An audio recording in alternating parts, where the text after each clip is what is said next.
Well, hi, and welcome to Pioneer Ice Farmers Virtual Show and Tell.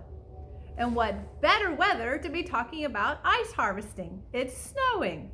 My name is Laura Askill. I'm the Ag Ed Farm Manager here with Metro Parks of Butler County. So for today's Virtual Show and Tell, we're going to have some special guests join us. One is going to be Mr. Ed Creighton, who is a docent at the Butler County Historical Society here in Hamilton, Ohio.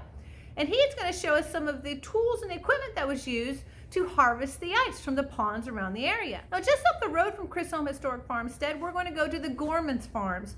And these are owned by Mr. and Mrs. Michael and Marla Gorman. And this is a century farm, so it's been around for a long time.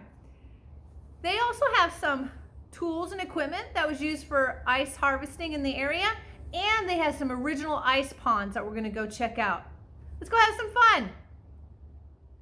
The next time you push the ice button on your refrigerator door and you hear the clinky clanky of the ice cubes falling into your glass, remember it wasn't always that easy to get ice cubes. So how about this for your next family gathering? Cutting and moving cold and heavy ice blocks. So if you were a resident of Butler County, Ohio in the 18 and early 1900s, this is how you would have gotten ice to keep your liquids and your food cold. Where did the ice come from?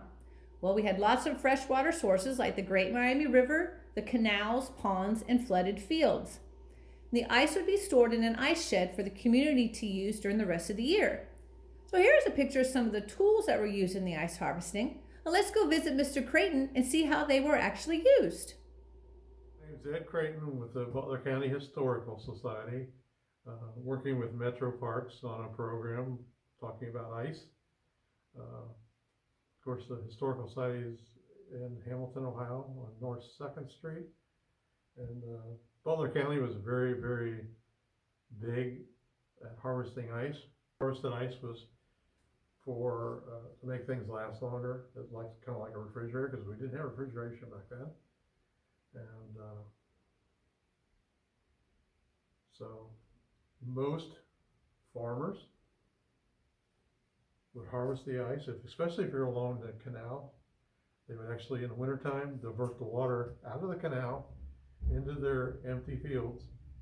And when it froze, they would then harvest it, then send it to ice houses around the tri-state area. You know, if you were in a community and you had an ice house, let's say you were just like in a little town, let's just use Trenton or 7 Mile.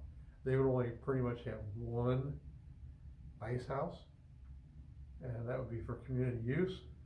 The ice houses were usually dug into the ground. The building that was built on top was very heavily ventilated, there was some melting or loss of ice that way, but they also was in the ground, and they had a system to take the water out from underneath the ice so that it wouldn't become one giant ice cube down in there. As you know, if your refrigerators at home, ice makers, if you don't use it a lot, all of a sudden they just become one giant chunk. That's what happened with the ice that they harvested.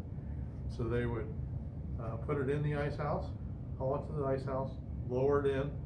They would use sawdust predominantly. They could use leaves, they could use grass, they could use anything, and separate the ice.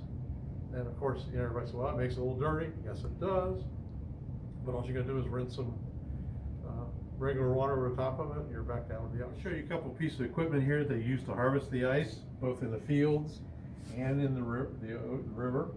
Of course, you have to remember the Whitewater and the Miami River were quite a bit shallower because they didn't have any kind of damming process. It's actually an ice saw. As you know, it kind of looks like a regular wood saw, except it's got much larger teeth.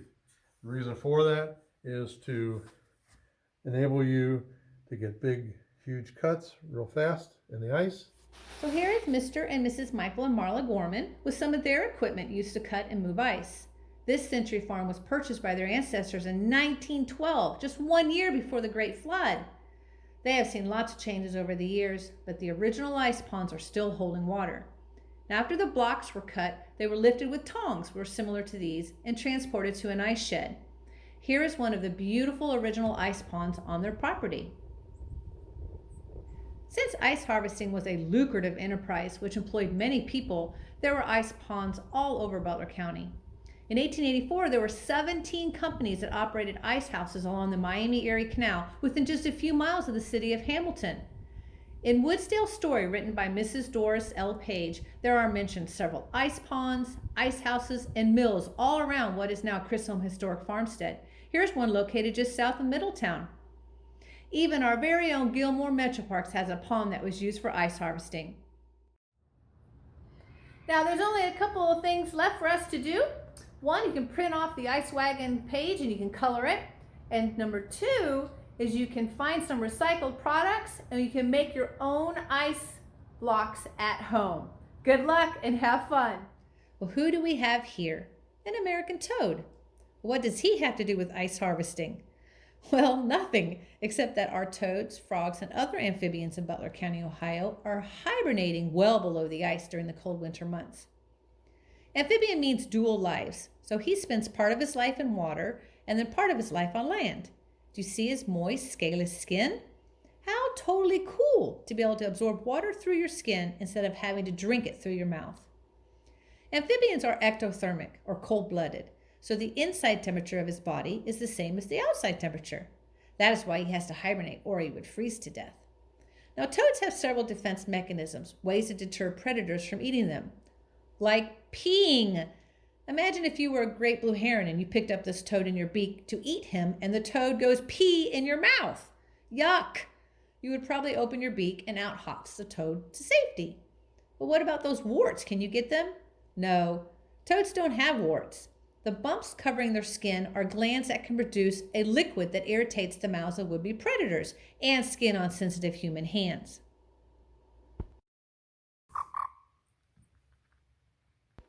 Did you just hear him chirp? Wait till early springtime after everyone wakes up from hibernation. The males start singing along the edges of the pond and it gets very loud. What a beauty! I sure hope you enjoyed learning a little bit about the ice harvesting that occurred here in the 1800s and the 1900s in Butler County, Ohio. Maybe it'll make you appreciate getting that ice from the refrigerator to keep our drinks nice and cold and our food cold too. So our next virtual show and tell is going to be on Sunday, January 31st at 2 p.m. and it is called Shadows on the Farm. And let's hope it's not snowing on that day. If you can't see it at that time, don't worry. You're more than welcome to join us at our website at yourmetroparks.net. Go to log off, shut down, get outside, and you can see all of our virtual show and tells that we've done in the past, and then you can view them at your own leisure. So hope to see you then. Thank you. Bye-bye.